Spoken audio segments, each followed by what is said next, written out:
Hello, everyone, and welcome to Hang today's on, session. let me show the video first and then we'll go.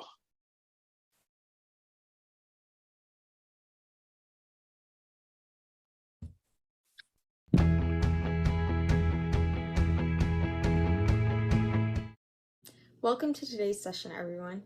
We are PreMedCC, a student-led organization established in the fall of 2021. Our goal as an organization was to create an online program for pre-medical students at community colleges and universities, with the hope of guiding the next generation of diverse and inclusive physicians. And while we advertise our organization as being for community college students, our events are open to anyone. We realize that finding guidance and mentorship in a pre-med journey can be especially challenging for first-generation pre-med students, people that lack the financial resources, or just those who do not know people in the medical field. One of the best parts about our events is that they are virtual, so you can do it from the comfort of your own home. We typically have events on Fridays from 5 p.m. to 6:30 p.m. Pacific Standard Time, and on Saturdays from 11 a.m. to 12:30 Pacific Standard Time. If you aren't able to attend the event, all of our sessions are uploaded on our YouTube channel. Many of our sessions will end up with a Q&A with the speakers. Any questions that you have, you may put it in the Q&A session on Zoom, and our team members will read them and have them answer. After you have attended our event, you can log into our website and complete the quiz, which will contain questions pertaining to our session today. If you score 70% or higher on the quiz, you will be awarded a certificate to show that you attended our session today. If you want to stay connected with the upcoming events or just want to tell your pre-med friends about the PreMedCC, you can find us on Facebook, YouTube, Instagram, and TikTok as @PreMedCC.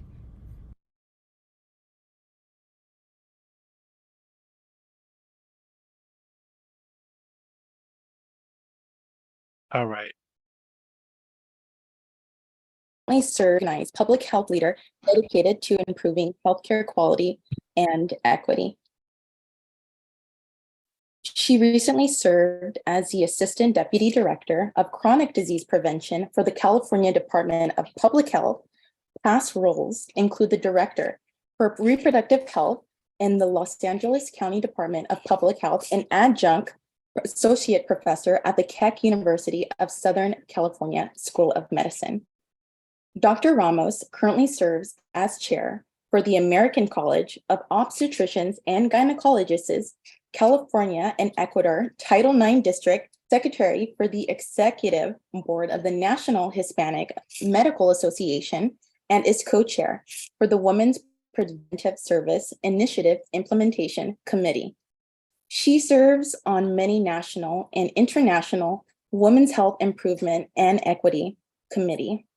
Her areas of expertise include health disparities, social determinants of health, preconception, interconception health, preterm birth, conception, and quality improvement in health. Dr. Ramos has written and contributed numerous articles to the obstetrics and gynecology and public health literature, and has lectured in Spanish and English, locally, nationally, and internationally. Dr. Ramos received her medical degree from the University of Southern California with honors and completed her residency training in obstetrics and gynecology at Los Angeles County University of Southern California Medical Center. She received her MBA from the UCI Paul Merage School of Business with an emphasis in entrepreneurship and innovation, and her master's in public health from the University of California, Los Angeles. Dr. Ramos completed her undergraduate degree, a BA in Communication, Arts, and Science from the University of Southern California. Of course, I'd like to thank you all for joining us today and turn it over to Dr. Ramos. Again, welcome and thank you so much for your time today, Dr. Ramos. Thank you. It is a pleasure and an honor to be here with all of you. I am thrilled to learn about your organization. I think it's outstanding. And as I'm hearing what the objective is and how you are statewide, I may be calling on the organization to step up and help me with one of my initiative, which has to do with mental health. And you'll hear a little bit more about that. But I'll start off first, I guess, with my story. I was asked to share what, you know, my journey from undergrad to medical school and where I am now. So I grew up in South Central LA. My mom is a single mom.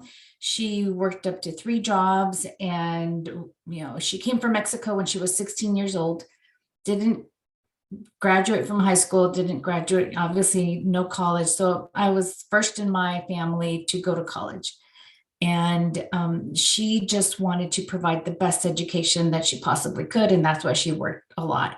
So I was what at the time was called latchkey kid. You came home, you had the key, you know, in your pocket, and you let yourself in and prepared dinner while try to get as much ready before my mom got home.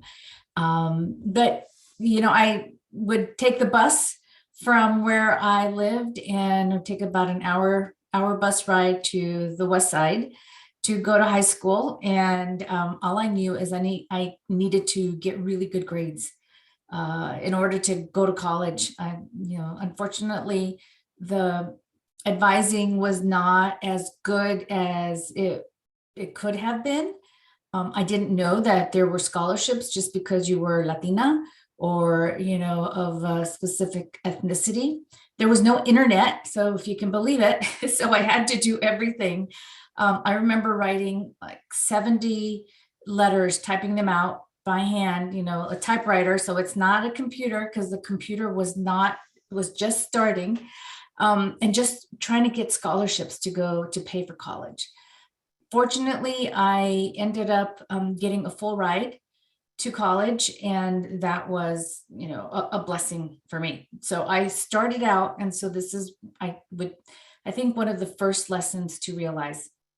I started out, was accepted to USC, UCLA, and I was going to go to UCLA because I thought, okay, UCLA is cheaper, and it probably would be easier to go to UCLA because of the cost. I went to a summer program before school started, and I realized, wow, this is not the school for me.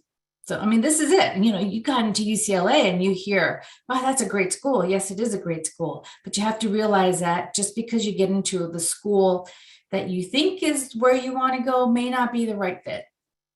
So at the same time, I was working at USC, the bookstore. My aunt used to work there, and she said, Mija, they're hiring, you know, for the summer, go work at the bookstore. So that's what I did.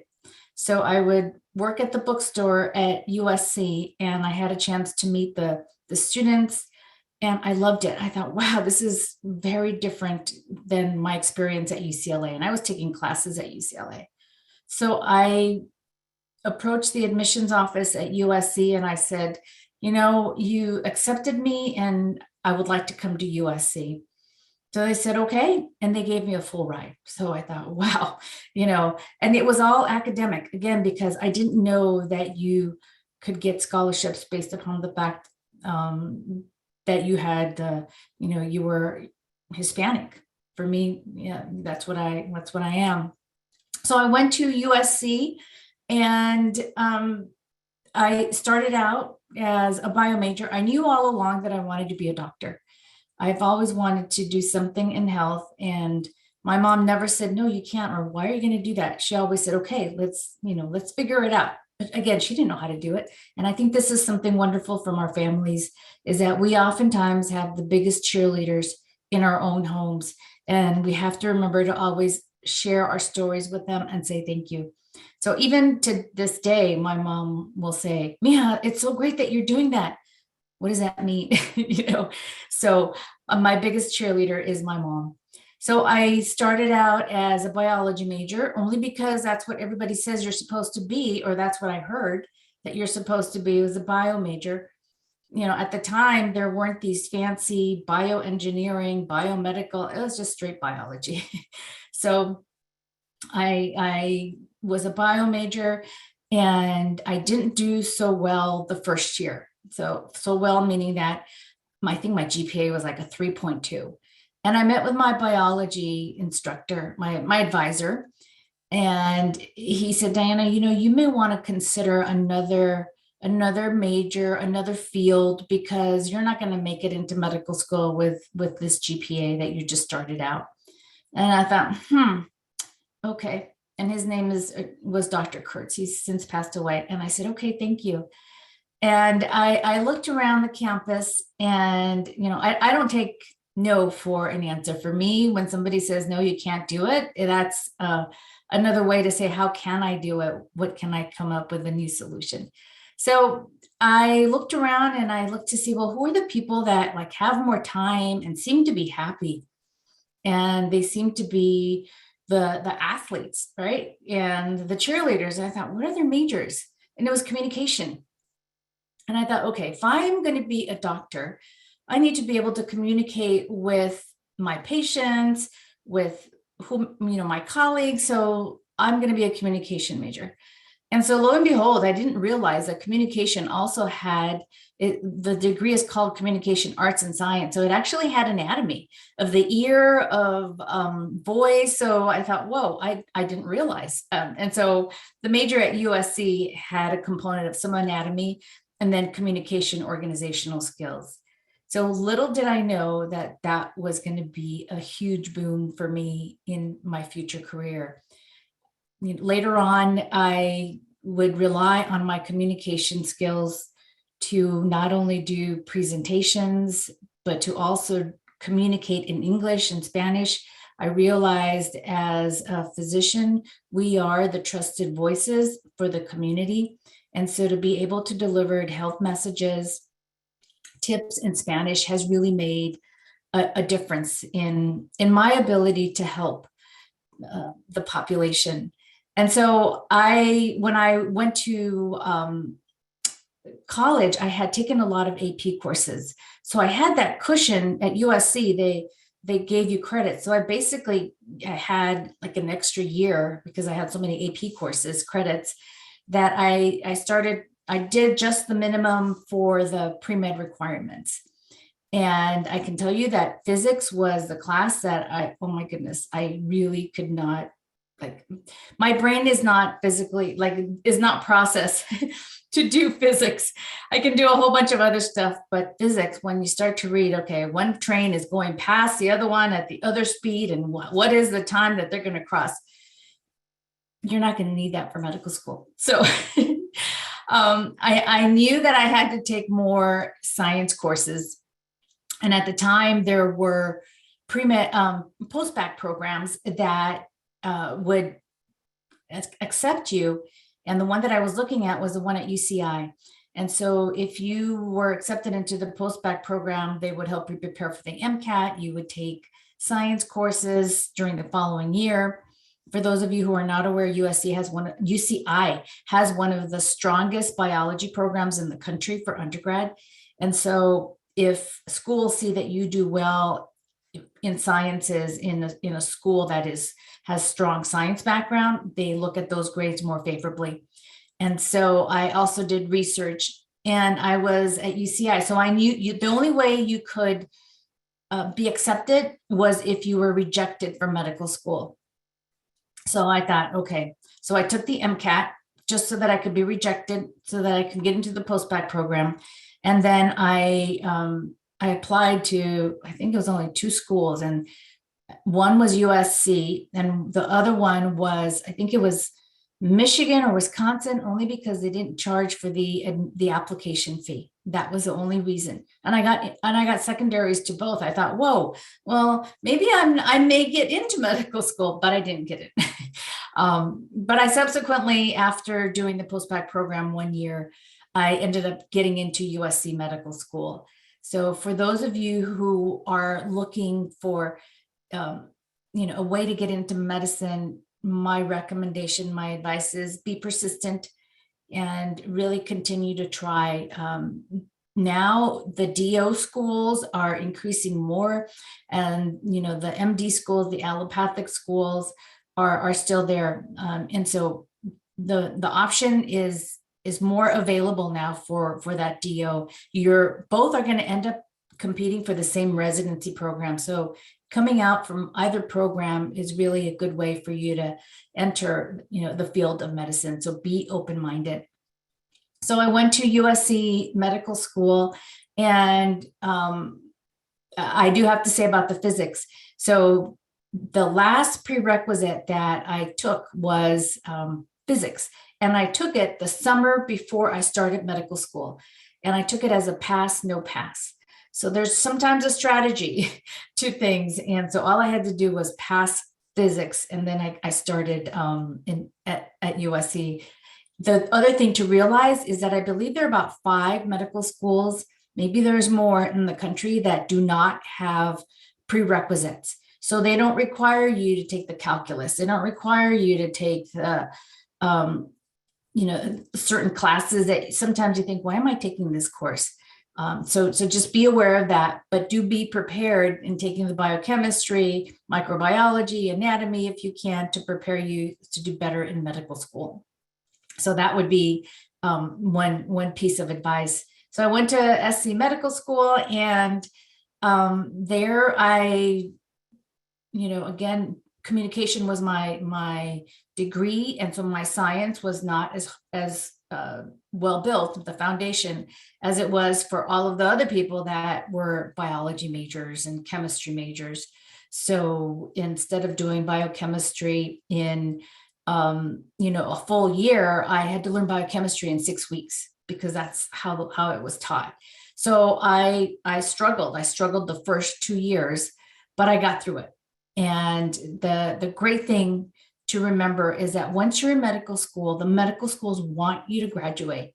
They are not there to weed you out. So, they're there to help make sure that you succeed. And so keep that in mind and surround yourself by the people that you're going to be studying with. Help each other out. This is really important. Medicine is not a field that you just work alone. It is a team field. And if you want to be successful, really focus on working as a team. And that means learning collaboratively with your peers. Maybe you're a little bit vague on a concept, but somebody else gets it, and they can explain it to you in terms that helps you understand. And then it's going to be vice versa. Help each other out. Really important, because once you're out in the, practicing, it's going to be the same thing. I would call my friends, hey, I need a internal medicine consult. I have this. What do you think? What do you think? And so really running things by each other and helping support each other. So when I was at USC, I did a lot of research. I did a lot of innovative stuff. And so this is another piece that I encourage you. Many people think, oh, I want to do research, but, I don't know who to ask. I don't know what to do. My advice is find an idea, research the idea, and come up with a project. Most medical schools will have summer paid stipends for you to do research. Once you have a quick little protocol written out, it's much easier for a preceptor to say, yes, I will be your preceptor for your research, and then for you to say, well, give me something to do. So you have to be proactive. So I did that when I was at USC, and when I was a third-year medical student, I ended up getting a publication with one of the top OBGYNs in the country. And so that helped when I was applying to residency. So, I always say the best years of my life were at USC, best years because it was undergrad, and the hardest years of my life were at USC because of medical school. So I know things have changed now. Things have become a little bit more gentle in terms of work hours, in terms of expectations and support. So, I think you are all in a good spot. But then I went on to do my residency at Women's Hospital at USC and had an amazing experience. At the time, that hospital was delivering 2% of the nation's population, okay, because Medi-Cal was not taken in any hospital other than LA County, USC. So I was hired as a third-year medical student to catch babies, because that's how many we would deliver, like 80 babies a day. And so you just got the best experience. But I did learn at that point that I never wanted to work that hard again because I was exhausted. And there was no work hour limits. So things are very different. So once I finished residency, and at the time there were really, I think, 3 fellowships. So there's not like now, there's Eurogyne and family practice, family planning. So there wasn't anything at the time. So at the time, because I had, I thought, well, I really loved research and I wanted to, I started my own clinical trials practice. And because I had done so much at USC and just focused on GYN only. And I moonlighted as a labor and delivery doctor for Kaiser. So this is the beauty about medicine, is that you can create whatever your work life, however you want it to look like. All right. Many times people say, well, how did you get that job? Well, I didn't, it's not like somebody said, here's the job, go ahead and do it. It was more like, this is what I want to do with my time. So you have to decide, how many hours do you want to see patients? How many hours do you want to do administrative? How many hours do you want to spend time with your family? Do you want to pick up your kids from school? Do you want to be there for the games that they're playing in? You have to decide. So that's really critically important. And I often recommend, write down, what do you want your life to look like when you are 5 years from now, 10 years from now, 15 years from now, so that when you see the opportunity, okay, this is what I have to do because this is part of what I want to do, versus somebody saying, okay, we need you here X number of hours, X number of calls. And you're like, wait a minute, that's not in my plan. So, but you can negotiate. So as a physician, you have the ability to work as a per diem physician. And there are very few jobs, really, if you think about it, that you can go anywhere in the world and practice and be paid. So that's the beauty about being a doctor, is that just, the diversity is so amazing. So I started out my own clinical research practice, working for Kaiser Labor and Delivery, and always teaching at USC. I always wanted to give back because I was just so grateful for all the opportunities that USC gave me from undergrad, medical school. I just wanted always to give back. And the patients that you care for at LA County USC are the most indigent patients. Oftentimes, they'll wait several hours to be seen by you, and they are the most grateful patients. They always say, oh, doctora, gracias, gracias. They would bring pieces of, little cakes, little fruit, just to say thank you. And that is, part of the reason why I went into medicine, is to be able to give back and to really make a difference. So that's why I've always continued to go back to USC, since I finished my residency. So, going on with my story, and you tell me if you want me to stop or questions, or you tell me. I'm open to I think one person has a question. Sure. You guys, a couple of you have questions. Yeah, you guys want to ask him? Dr. Ramos, yeah, that would be a good time. So, one of the questions we have, I think someone's referring to one of your first lines. You mentioned that mental health awareness and maybe reaching out to this organization in terms of that is important to you. So why is mental health awareness important to your work? So sure. So that's going to be in the slide that they have for me. But so mental health overall is critically important. I think for all of us now, having been through the pandemic, everybody has some component, whether it's stress, anxiety, depression, whatever we want to call it, whatever in our own native tongues. I know in Spanish, my family calls it nervios. You don't say depression, you don't say anxiety, está nerviosa. And so this is something that's just so critically important, and it makes a difference in all of our lives. So as the Surgeon General, I've had the opportunity now to elevate the work that is being done through the California Department of Public Health, through the Health Services Agency, which is the organization that actually provides the care for people, and really also leverage the Governor Newsom's investment of $4.7 billion on redefining, reimagining what mental health is like. And so everybody's doing a lot of work. The $4.7 billion is geared for people who are 0 to 25-year-olds. And if you stop to think about it, many of you are in that age range, right? So we need to support, all youth. And so my focus is 18 to 25, because a lot of folks are focusing on the children, on the very young children. And so the 18 to 25, you all like the last opportunity for us to make sure that we keep you on the positive trajectory of life, and not the negative, because this is when 18 to 25, maybe you're graduating from high school, maybe you are also starting college, and that's when mental health issues start to develop. 75% of all mental health disorders are diagnosed by the time someone is 25 years old. So if we have an opportunity to connect folks with the help that they need, that is going to be so critically important.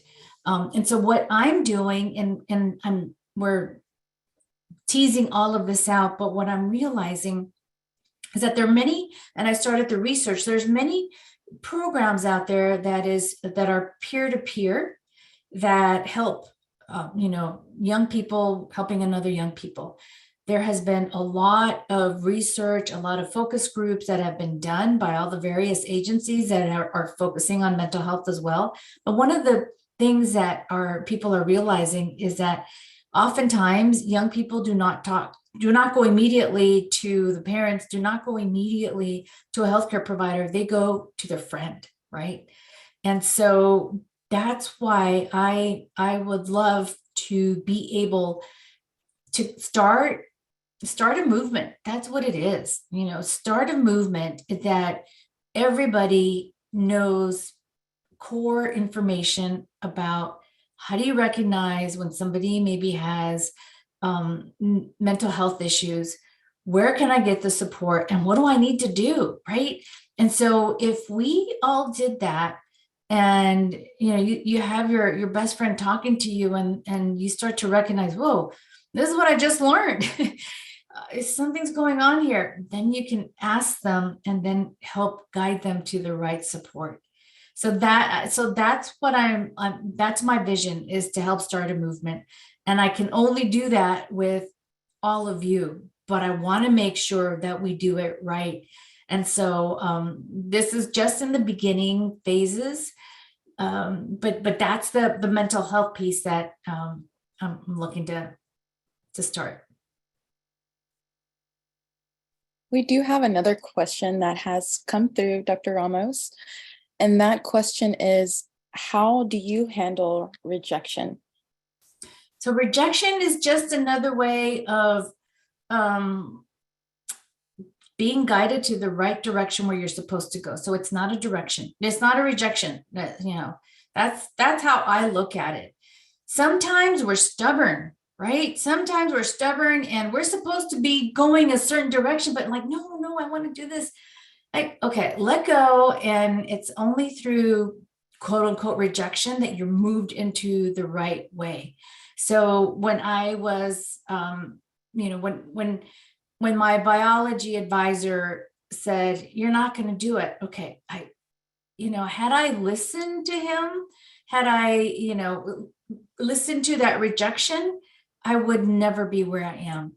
And so I pivoted and went to where, I thought was best and talked to other people.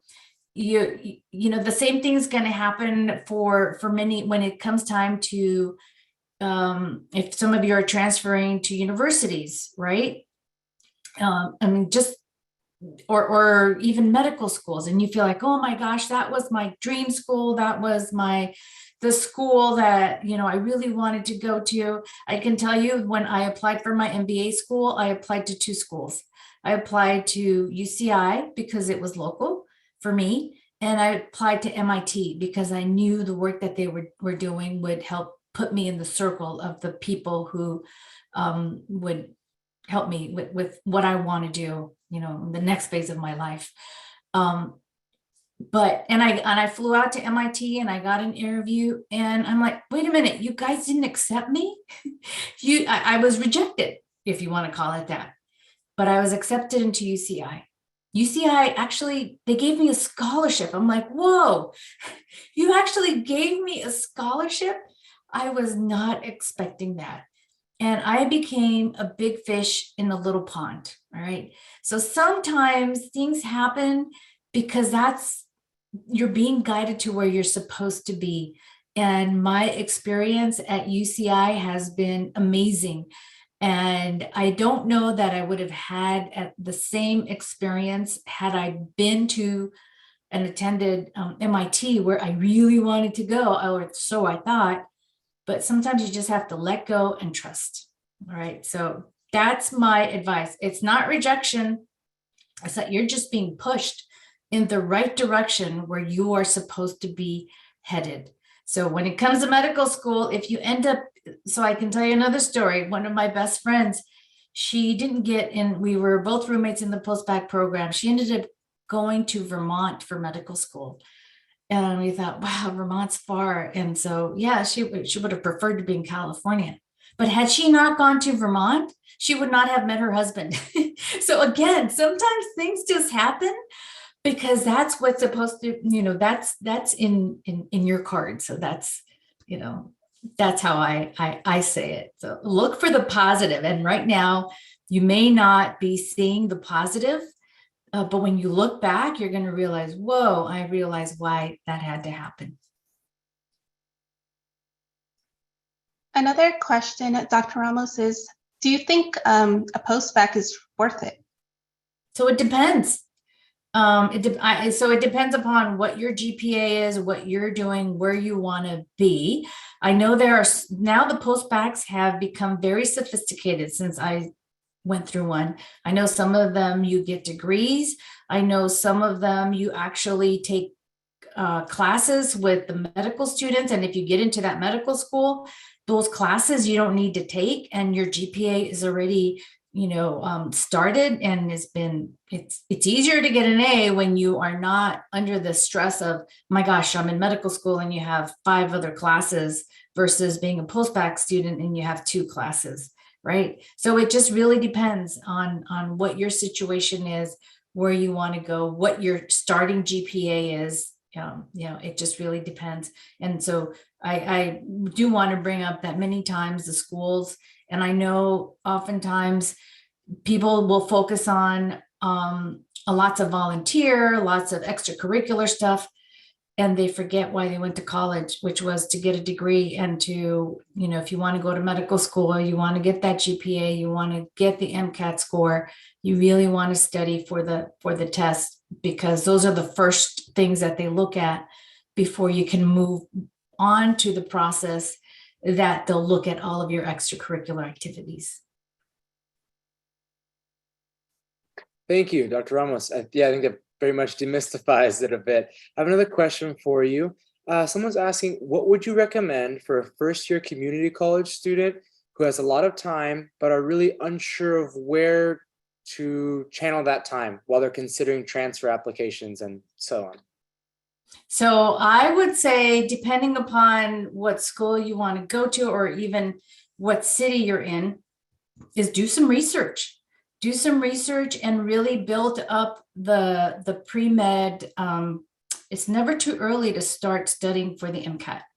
And by that, I mean, if you've already taken biology, if you've already taken organic chemistry, just start doing, MCAT questions. And it's like you're getting ready for a marathon, right? You're not gonna run the marathon just because you have to run it. You start to do a little bit at a time. So when you are needing to take the course again or to review, you're fresh. And I would say volunteer in a healthcare setting if that's nearby. Also do research. What is your passion? What is it that you enjoy? Oh, which reminds me, really important, is to never forget what you enjoy. And by that, I mean, if there is something that you really love to do, combine it and bring it into medicine. And so what I mean by that is some people love music, some people love art, and they think, oh, I'm going to be a doctor and I'm going to have to put that by the wayside. I'm not going to be able to combine those. And my challenge to you is find a way to combine medicine with what you love to do. And so I'll give an example of what I did and why I got my MBA.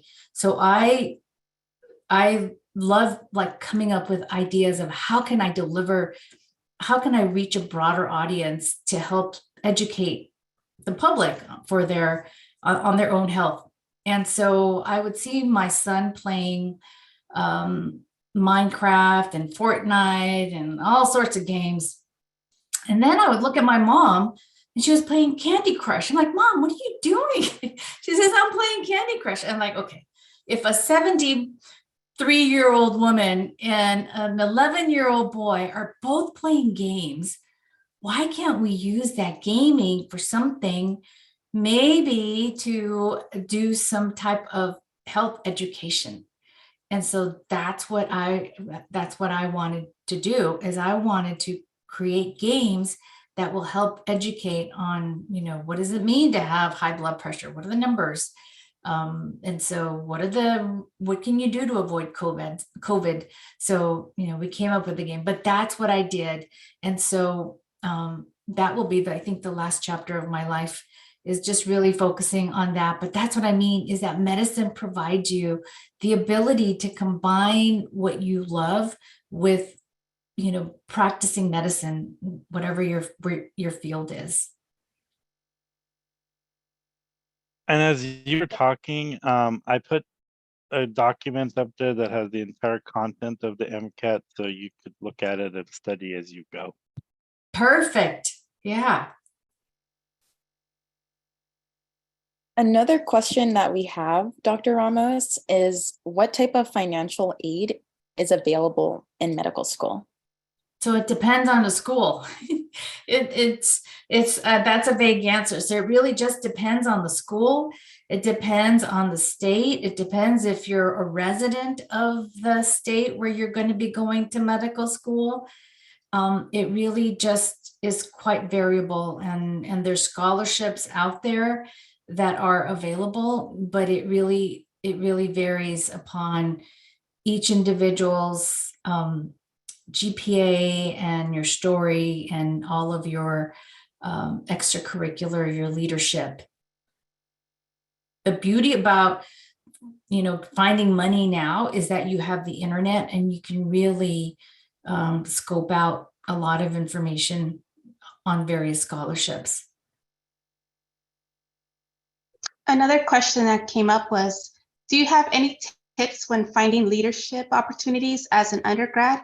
I know it's a very important aspect of being a well-rounded physician. I would say identify what you like and just, be involved in that. Again, combine medicine with whatever it is that you enjoy. Some of you may like the business aspect, may enjoy business. So to be able to combine business and medicine, that would be fantastic. Whatever you want to do, combine that, your passion, because this is the one time that you really want to be doing activities that you enjoy, that you don't see as cumbersome, you don't see as work. So I would say, go for it. I would love to, when I was in college, I loved, they had like aerobics classes. That was the activity. And so, is that a pre-med club? No, but I felt good, so make sure that you incorporate some type of physical activity into your daily activity to help keep you healthy. And the other thing too, depending on your college, you can just create the club that you want, right? I mean, everything now with the internet, what are these meetups that you can do and you can create? So it's all, and I love what you're all doing, that it's virtual. So do you really need to have, an in-person? It's always nice, but the leadership, that shows even more when you've created something that is beyond, your circle in school. I can't imagine how much more difficult it must have been without the internet and being so accessible to everyone. So yeah, we're quite fortunate. Another question for you, Dr. Ramos. Are there specific majors to get your bachelor's degree in to apply for medical school, or can you major in anything and still apply? Yeah, you can major in anything and still apply. I think you had Dr. Raquel Arias, who's a very good friend of mine, and it's like a sister to me, and she's the dean of admissions. And USC is one of those schools that has no prerequisites for applying to medical school, and you can be any major. Yeah. So the trick is just be prepared to go full steam ahead once you are in medical school, because you're going to be in an environment where people were science majors. And so this is like the third time they're seeing the Krebs cycle, right? And so you're maybe like, oh, this is only the second time. The people have been seeing it over and over again, so they're going to remember the information much more quickly. The great thing about science is that, it doesn't change very much. And talking about that, Dr. Arias always talks about you, and she's actually speaking on March 11th. Oh, she's fantastic. She's fantastic. Yes. So she and I, so you remind me of another key important thing, is to have mentors that really can support you, that can encourage you. And were many times when, to have a sounding board, when I would just call her up and just be very frustrated, and she'd say, that's okay. It's okay. I went through that and you're going to be fine. And so just to have somebody that has been through what you're going to be going through and just give you that reinforcement and that comfort is really important. So always have those mentors and friends around you. But you really enjoyed Dr. Arias. Our next question is, why did you decide to go into You're breaking up. I'm sorry. The question was, why did you decide to go into medicine? Into medicine. Oh, I wanted to make a difference. I wanted to make a difference in someone's life. When I was a kid, and I didn't know what we were going through, to get our healthcare was an FQHC. So my mom would take me to the clinic, and I remember there was this doctor, and he was Hispanic, and he was one of the very few Hispanic doctors I had ever seen. And I looked at him and I said, wow, you're actually the doctor. And he said, yes. And so, that made me aware that you can be a doctor, and the changes that you can make are more than what than the one person you can impact that's right in front of you. And so for me, that's where public health comes into play, is that when I do my public health job, my patient is the entire population of California. When I see patients one-on-one, that my patient who I'm taking care of is the one person that's in front of me. And that's the beauty of medicine, is that you have so much diversity, so many opportunities to really help in many ways. Another question that came up because of your communications background is, any advice on master storytelling or confidently telling your life story? So I can tell you that it took me years to be able to share, my childhood, all of what I went through. And for some people, you know, a lot of that has to do with healing, because it really is trauma. So one of the initiatives that I have, and I don't know, eventually we'll put the slides up, is adverse childhood experiences. And so adverse childhood experiences really play a big role, not only in your health, mental health, as well as your ability to be employed and get a higher education. And the reason why it plays a big role is that oftentimes all of that hurt and the experiences, people try to hide the feelings and they self-medicate. So they'll self-medicate with food, they'll self-medicate with alcohol, with smoking, with drugs, because they're trying to avoid, you know, those negative feelings. So it took me a while to be able to openly share my personal story. So if you can do it at whatever level you are, I think that's fantastic. But it wasn't easy for me. And so just sharing your story, I would say just be yourself, be authentic. And that's what people love. People recognize, you know, that when you're genuine, when you're really just being yourself. And that would be the key. And just practice. The more you practice, the better you become.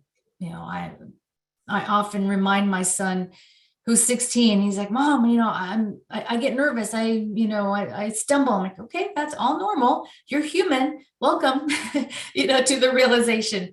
So don't be afraid to make mistakes, because that just reminds us how human we are and the opportunity for improvement. Dr. Ramos, another question. We could see that you're very passionate about your initiatives and what you're doing. So kind of segue, someone is asking, how and why did you decide to become Surgeon General of California? So how and why did I decide? So I was asked. So prior to being in this position, I was at the Center for Healthy Communities. And I, as was mentioned, I oversaw chronic disease for the state of California.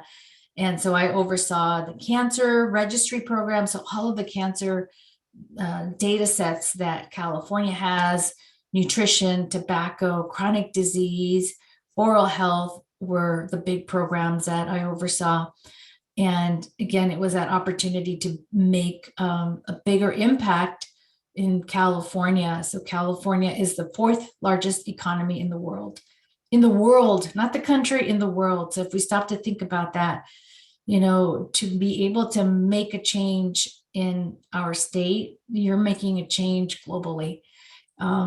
My experience as reproductive health director in Los Angeles County also prepared me for this position.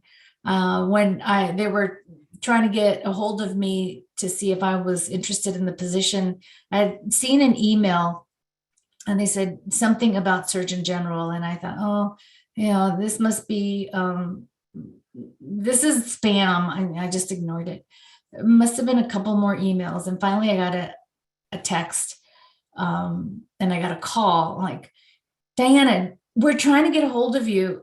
Do you want to be considered for Surgeon General? Like, oh my gosh, I thought this was a joke. I thought that, you know, somebody was spoofing me. And they said, no, we want to, you know, put your name forth as for consideration for Surgeon General. And so that's how the whole process started. So again, going back to the philosophy of sometimes you're put into a position because that's where you're supposed to be. And that's how I see this. And when I look back, now I can see all of the dots connecting. Now I can see why I had to be a communications major. Now I can see why, you know, being the first Latina in my family to go to college, to go to medical school, to be an OBGYN, to have served in East LA and, you know, just like the neediest populations, to have led in public health and have been on national and international committees, how all of that, I can look back and say, wow, all of that really did prepare me for the position where I am.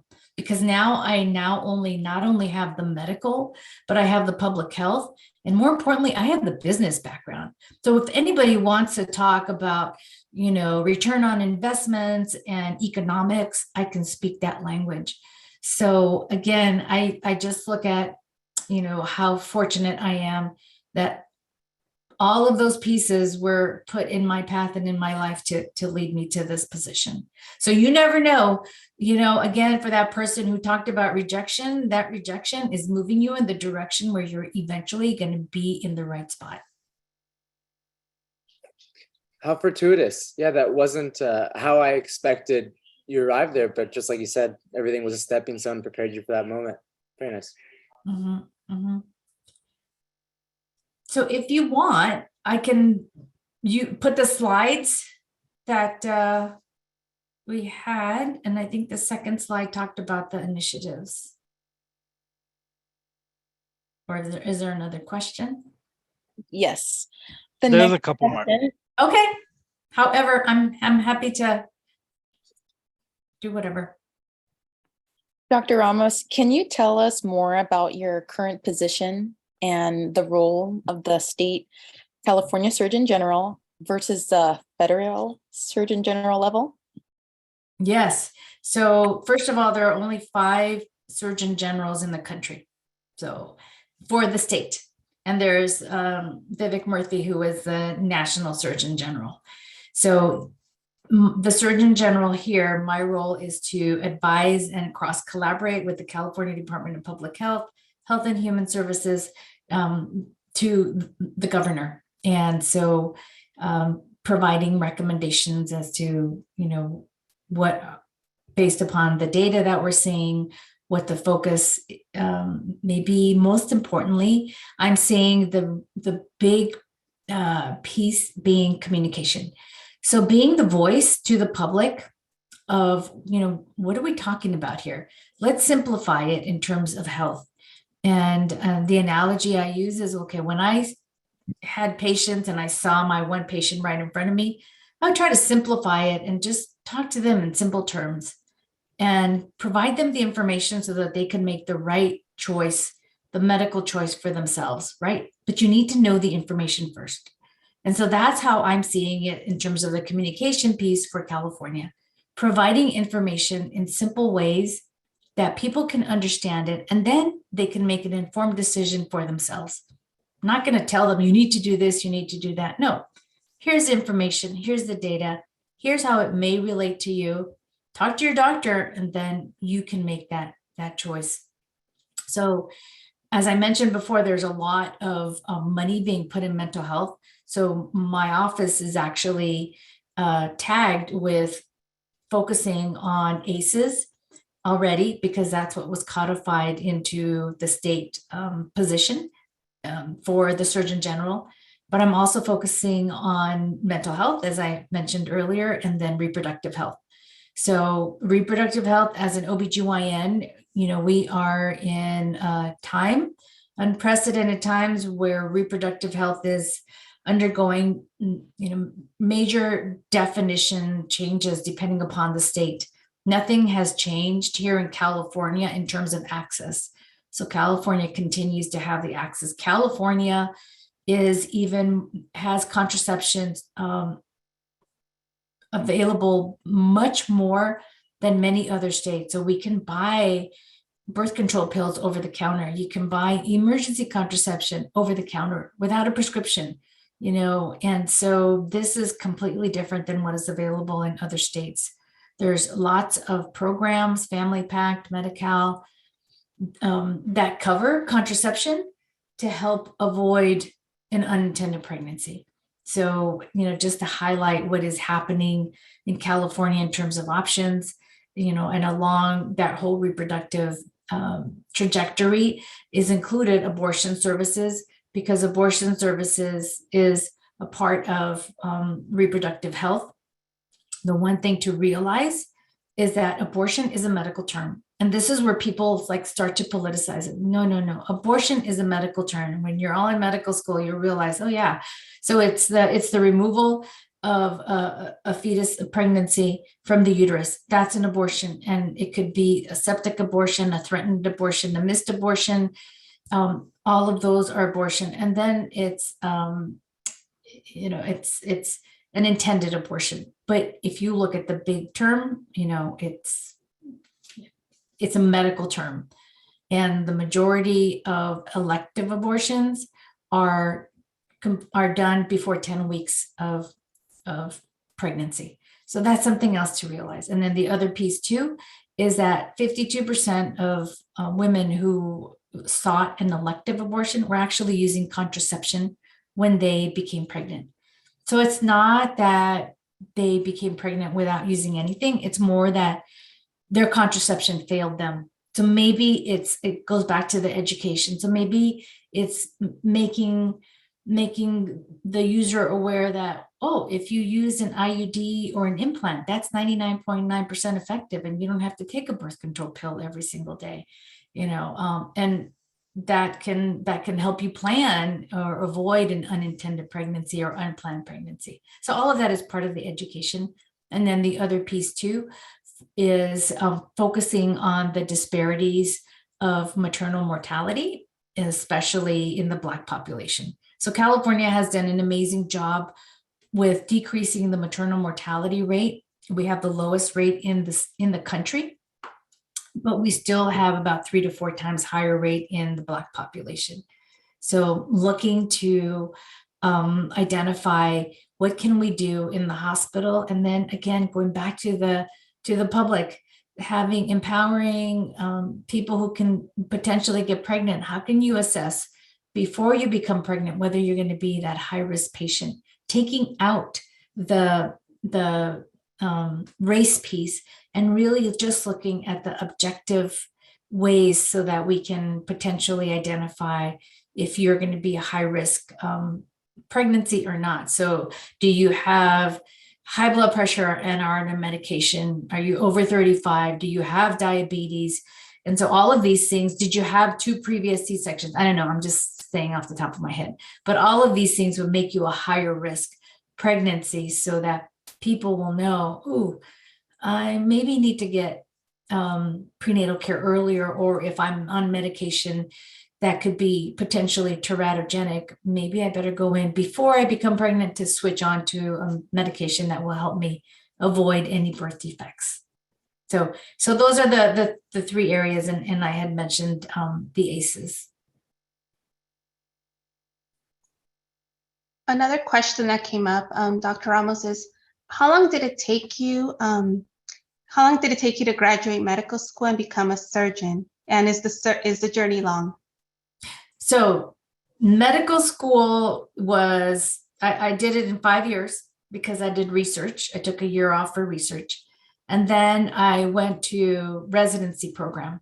So when you're an intern, you start to operate. So you become a surgeon when you're an intern because you're operating, a lot. So that was 4 years. Residency is 4 years.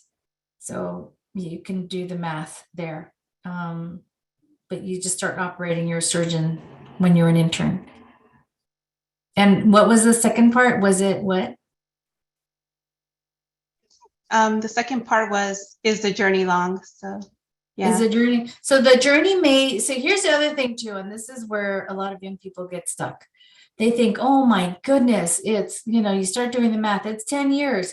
You know what? 10 years are going to go by no matter what. And you're either going to do something that you love and enjoy and you're getting paid for it, or you're going to be doing a job that you don't really like and people are going to be telling you what you need to be doing. I've worked with a lot of young people who in the communication industry, because I've done a lot of media work, social media, media satellite tours, radio. And in working with the young people who tend to be in those fields, they would work 12, 14-hour days, right? And so it's normal. That's what it is. So when you're in a field that you really love, there's going to be some really long days for you. And that's all part of the process. But remember, you're doing this because you like it. When I was in residency, that's when I worked the longest hours. I was exhausted, but you know what? I loved it. I really enjoyed making a difference, delivering a baby, operating. I loved it. So remember, the time may be long, but you are training to have a career that is really going to provide you with the opportunity to do a lot more.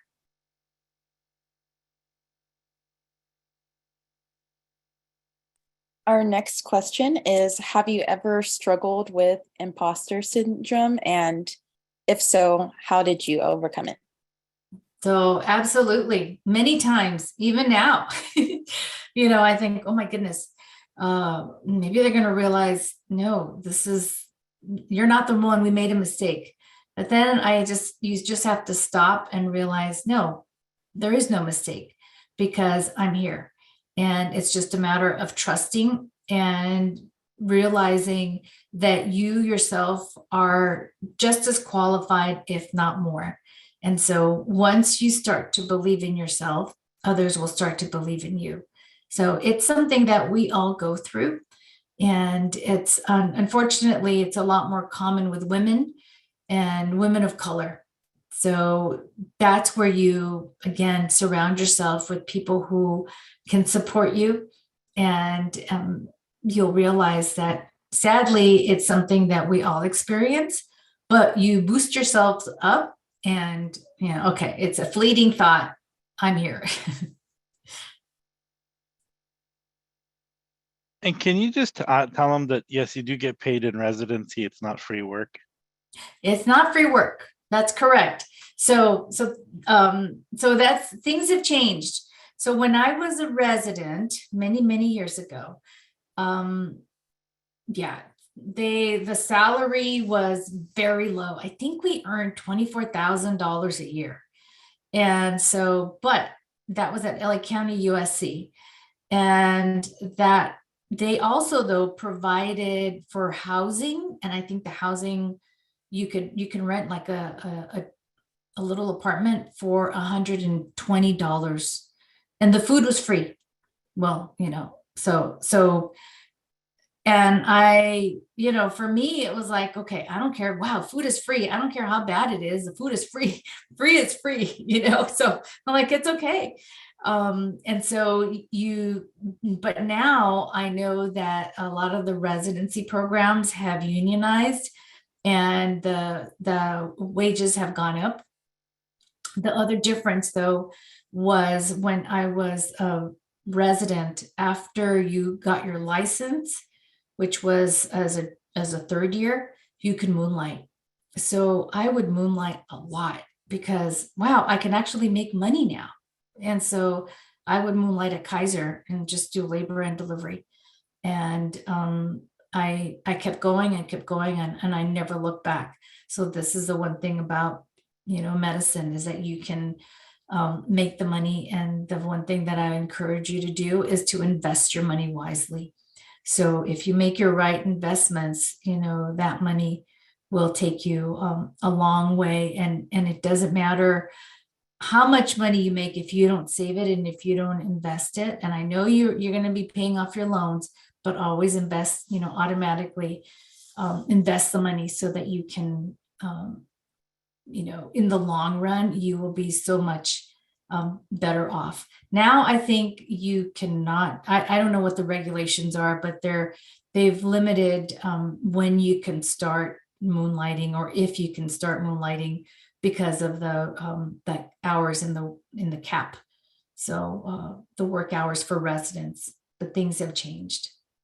Yeah, I think right now in California, starting salary for a PG1 is around 56,000.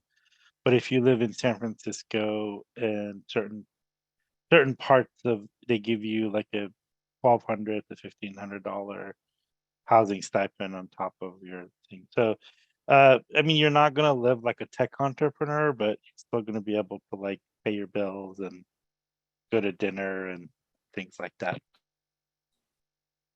Save your money. And I will say that many of I remember in medical school, there was one person, she took the money, and she's a woman, she took the money that her parents gave her for medical school tuition, and she invested it in the stock market, and she tripled her money. So, so there's many people that are skilled in making money in other ways. So, just because yes, we're doctors, again, that's where the investment skills comes in. So if you were, again, being a business major, or if you were, you enjoy reading or learning about other ways to manage your money, that is so critically important. It's a skill that will help you for the rest of your life. I had my own personal follow-up question. Earlier, you were discussing your journey and residency, how you were moonlighting, and you also mentioned earlier your son and your mother. And I wanted to ask you how you manage your work-life balance, and obviously being a mother and a daughter as well, and keeping that. How was that experience for you, and also getting to where you are? So it's not easy, and you will know who your true friends are. And by that, I mean, is that your friends who know that, oh, she's on call again, or, oh, she's post call, oh, she's sleeping, right? So, but your true friends are the ones that are, goes, hey, no problem.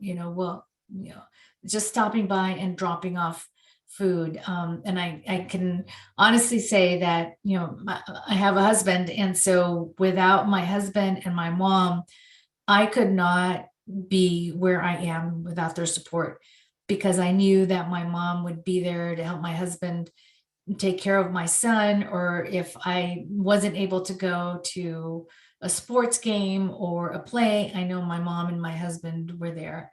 So it really does take a village, and we appreciate you'll appreciate your parents when you have your children, because you realize, wow, how did they do it? And so they will be the ones to help support you. And so you bring up a topic too that I really want to emphasize for the people who want to get pregnant, is that if you meet the right person, don't wait off to get, to have a baby, to start your family, because what ends up happening is that you start delaying it, and your fertility goes down. And there's never a perfect time. There's never a perfect time. And many times people think, oh, but I'm in medical school. Actually, you know what? That's a good time to become pregnant, because then you're more or less, your time is more flexible. Residency, now people are realizing, okay, you got to modify the call schedule, but it all works out, right? So when you have that person in your life and you want to start a family, and you've got the support around you to help care for your children, whether it's your parents or whomever, your in-laws, take advantage. And life has a way of just making things happen the way they're supposed to. So many times too, you may be thinking, okay, we're gonna get pregnant, and then you have a harder time becoming pregnant. So, things will just happen the way they're supposed to happen. But don't wait if you have that right person in your life. I think there's a lot of wisdom to that there's never a right time, never a perfect time to do something. Never. I also think the right person is the biggest key then as well. Absolutely. Yes. So we have another question. How did the financial setbacks of going to university, med school, and residency impact you? Or maybe people around you that weren't in a position to acquire scholarships? So it impacted, remember, I could moonlight. So I would just work. I would work. Like, I worked a lot, moonlighting, just so that I can pay off my bills. But so it's not easy, and it's actually very scary when you start to think about, and for me, it was when my college tuition was more than, like, the whole lump sum for college was more than my mom would make in a year. I'm like, oh my goodness, or medical school. So we're not used to those numbers. And it's pretty scary. But what I oftentimes remind people is that the best investment that you can make is in yourself. And you can buy real estate, you can buy stock, you can put your money in bonds. Money will go up and down. You have no control. But the one thing you do have control over is yourself.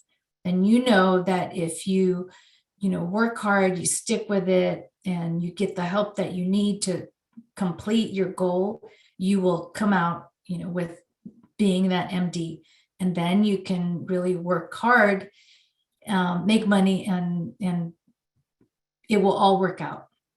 So yeah, I know it's scary when you're not used to dealing with those big numbers, but pretty soon your kids, when you have your own family, it's not going to be so scary because you would have already made a little bit more money than your parents probably are making now. And it just puts you in a different, it's a different reality. The only thing that I would add is that, yes, it's a huge investment, but most people now in California, if you want to buy a house, is minimum $500,000, and average salary is around 70 to 100. Whereas a physician, you may have taken out a lot of loan, but starting salary now for a physician in California is around $250,000 a year, and it goes up every year anywhere between 5 to 10%. So it is an investment. It's just like buying a house or putting money in anything. And so, and I mean, I don't know Dr. Ramos, but I don't know too many doctors that are starving. Even they may have a lot of debt. They all have jobs.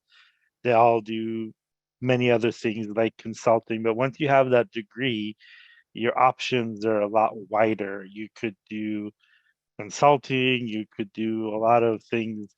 I mean, I have a good friend of mine, she's a family doctor, and she makes more money as a med spa doctor working part-time, and she loves doing primary care, and she does that 5 days a week, and on Saturdays sometimes, or half day Fridays, she does that. And so there's a lot of people, so there's a lot of ways to make money once you have that degree. But if you don't, then those opportunities are not there. That's right. The MD gives you the options. You don't have those options with very many other degrees. Yeah. It is, and it is scary that, yes, I mean, some schools now are $80,000 a year.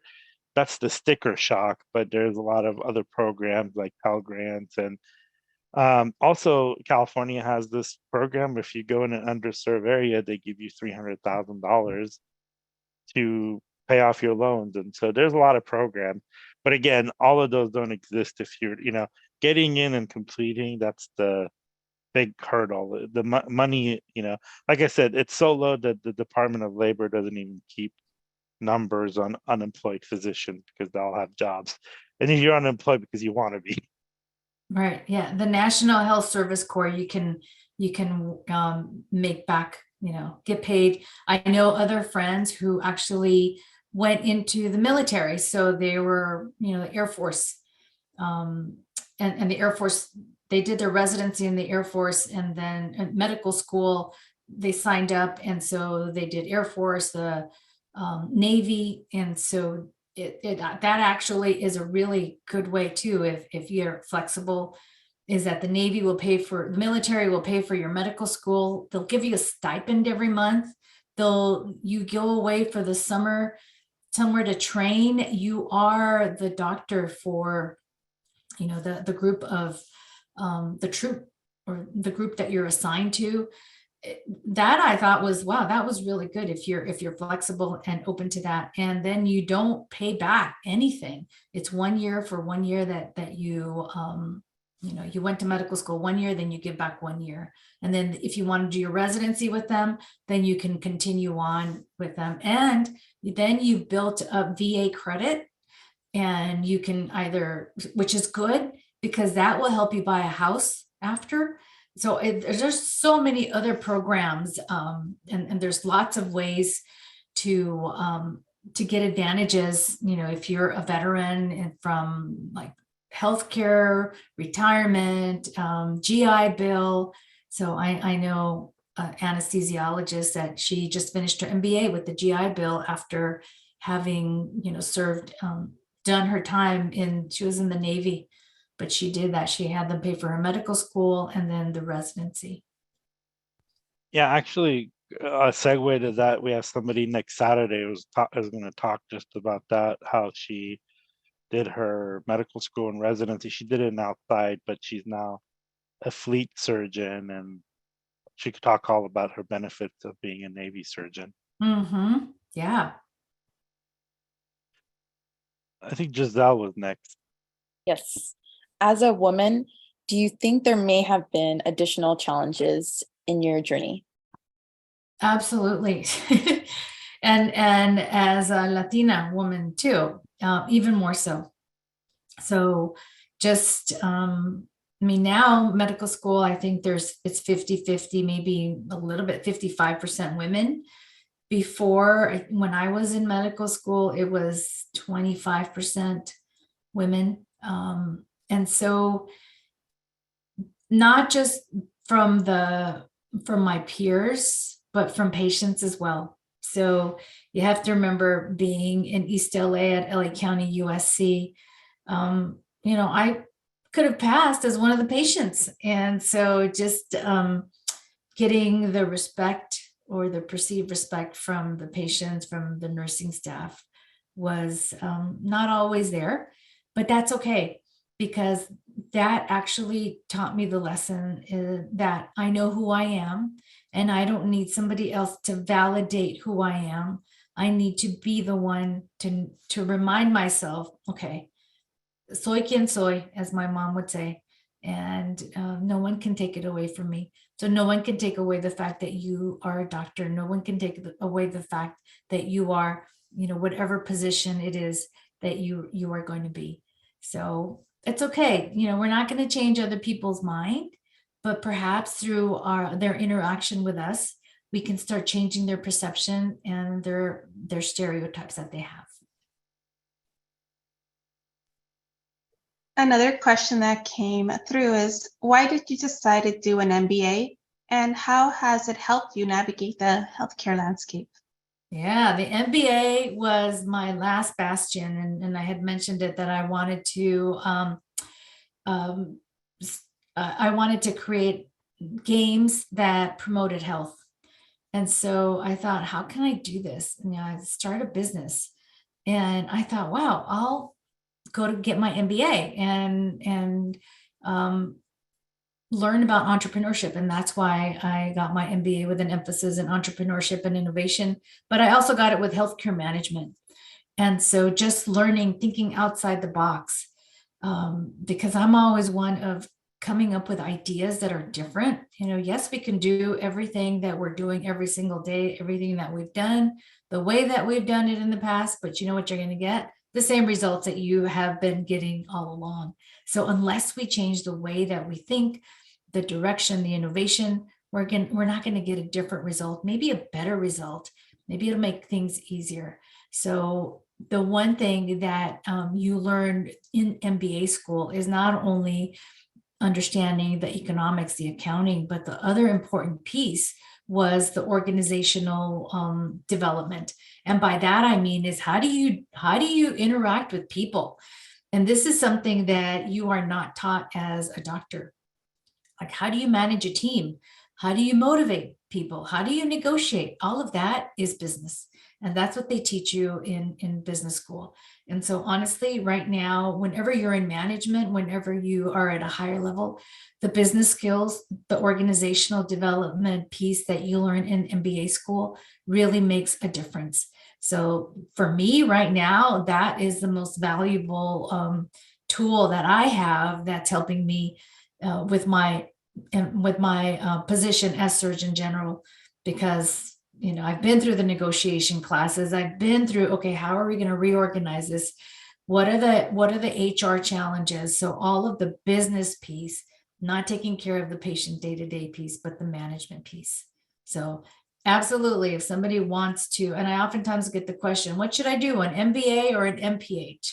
Well, the question I always ask is, where do you want to be 10 years from now? So again, having that goal, writing out, what do you want your life to be like in 10 years? because you can volunteer with public health departments and do public health, but to be able to have an MBA, to be able to have the understanding from an organizational and business perspective really is different. So I would say, decide what you want to do.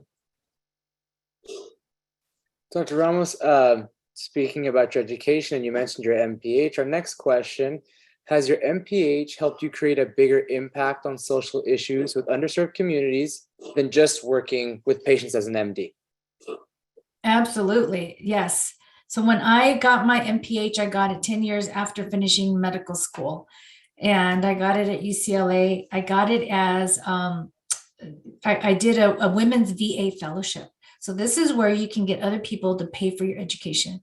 So the Women's VA Fellowship, it was at UCLA at the Sepulveda VA, and you were fellows with the Robert Wood Johnson Fellows, and that's another fellowship that you can apply for after you get your MD and you do research, and you can get your MPH.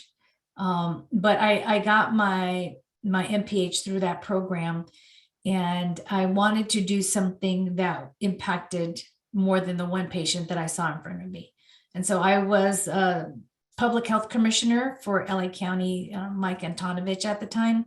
And there was a presentation that was being given by one of my previous attendings when I was at USC. And his name was Dr. Setledge, and he was giving a presentation on STDs. And I said, wow, what are you doing? How do you like your job?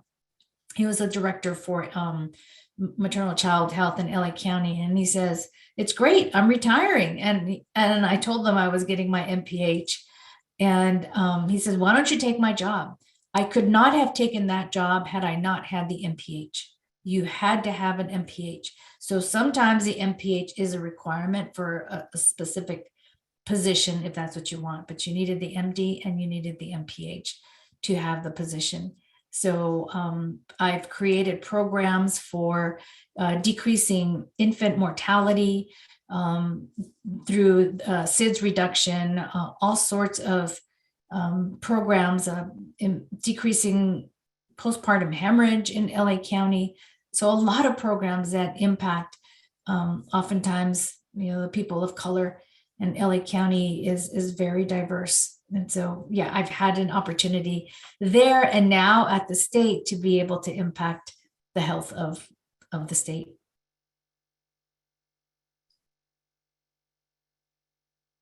Can you shed any light on other programs or schools that people that are interested in healthcare go into after receiving their bachelor's, such as PA school or nursing or anything along those lines?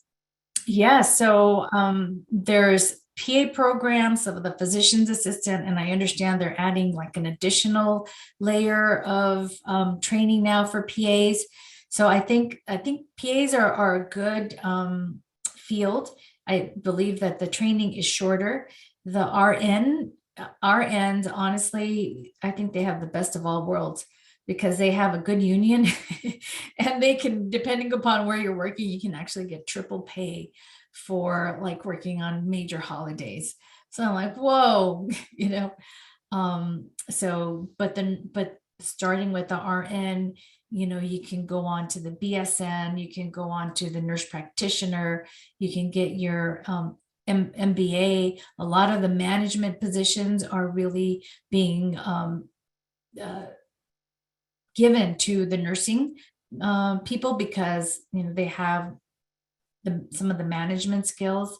And so, that's not to say that physicians couldn't do it, but the RN is giving that flexibility. So nurse practitioners, midwives, and I'm trying to think what else, what other fields. And, I want to share a story. I ran into one of the track coaches for my son's school, and he had a USC shirt on. I said, hey, that's great. You're going to USC. And he says, I just graduated from Chapman. I'm going to be hearing whether or not I got into the USC PA program. And, he looked very smart, and he was saying, yeah, I've done a lot of research and told me the experience that he had. I said, why don't you go into become an MD and become an orthopedic surgeon? And he was Black, and he said, well, it's kind of long. I said, no, time is going to go by no matter what. And so you're holding yourself back. I think, if you want to be a PA, fantastic. I said, but don't hold yourself back because of time. You're going to be making money. And, he's a Black athlete. And I thought, wow, wouldn't it be wonderful if you can have a orthopedic surgeon that look like the patients that he's taking care of. So I just left him with that. And, I'm hoping. He said, well, I do have a friend that's going to be starting medical school at Emory that was going to go through the program, the PA program. I said, well, there you go. Think about it. Apply to medical school. Don't shut up the option. Apply, and then you can decide not to proceed. Yeah, I think that's excellent advice. You got to check all your avenues. On the topic of that, if I may, we're going to have a PA symposium on, I believe, April 22nd. So for those of you who are interested, you'll see the notification for that come up shortly. Just keep your eyes peeled. And then for you, Dr. Ramos, another question. How can I be a part of your mental health movement? Because we have people that are obviously very passionate about mental health here. And one of the questions comes from one of our viewers. Okay, great. Perfect. So these are my priorities. I talked about them. And the reason why we're putting up the slides is so that we can segue to that. Next slide. Oh, I wanted to share, these are some of the students. These are medical students, as well as medical students from USC, from UCI, and public health students from Northern California. I just wanted to give a shout out and share the pictures. And then the next one. And that's it. So right here, reach out. You can contact me there and just say that you want to be a volunteer. So I'm looking to start up an advisory, a youth advisory, so that if there's something, ideas that we want to, if I want to run an idea by younger people, somebody, whether it's reproductive health or mental health, to say, hey, what do you all think about this? Does this resonate? Are we off or are we right on? To help, be the sounding board of young people. So please let me know if you want to volunteer. And with that, I don't know if there's any other questions. I'm just so pleased to learn about your group, and I'm going to reach out when I want to recruit folks. And actually, I'm just going to make a plug because he's actually a good friend of mine, Dr. Krish. He's the deputy director of equity. He has Rohan, yes. He has a program that he's actually trying to get paid students into county clinics, and he has some state money. He spoke last week, and I'm just putting that link up there so you can go watch his video and the detail of his program. But he has a lot of funding to put students in public health, county public health offices to help them with some implementation. So that's also available to you too. But I think that is, we don't have any more questions, last call, like the proverbial last call or forever hold your peace. But thank you again for making time. I know that you have a busy schedule, and I know that getting you to come and speak was a little challenging, but we're so glad that you were able to make it. Thank you all, and congratulations. Don't give up. All of you can become whatever you want to be, whether it's a MD, DO, PA. Just stay focused and don't give up.